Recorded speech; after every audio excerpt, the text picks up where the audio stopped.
شروع اللہ کے نام سے جو نہایت مہربان اور بے حد رحم والا ہے۔ اور اس حالت کو یاد کرو جب کہ تم زمین میں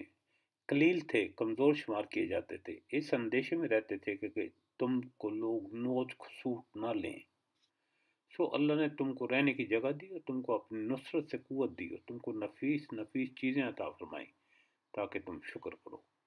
اے ایمان والو، تم اللہ اور رسول کے حقوق میں جانتے ہوئے خیانت مت کرو اور اپنی قابل حفاظت چیزوں میں خیانت مت کرو، اور جان لو کہ تمہارے مال اور تمہاری اولاد ایک آزمائش ہیں،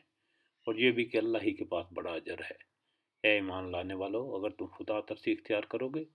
تو اللہ تمہارے لیے کسوٹی بہم پہنچا دے گا اور تمہاری برائیوں کو تم سے دور کر دے گا اور تمہارے قصور معاف کر دے گا۔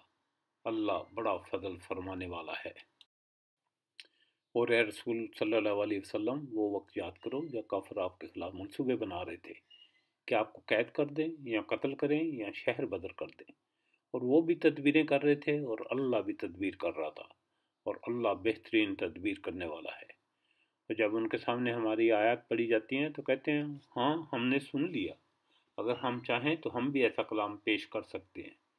یہ کچھ نہیں ہے مگر گزرے ہوئے لوگوں کی داستانیں۔ اے رسول صلی اللہ علیہ وسلم، وہ وقت یاد کرو جب انہوں نے کہا اے اللہ، اگر یہ اسلام تیری طرف سے برحق ہے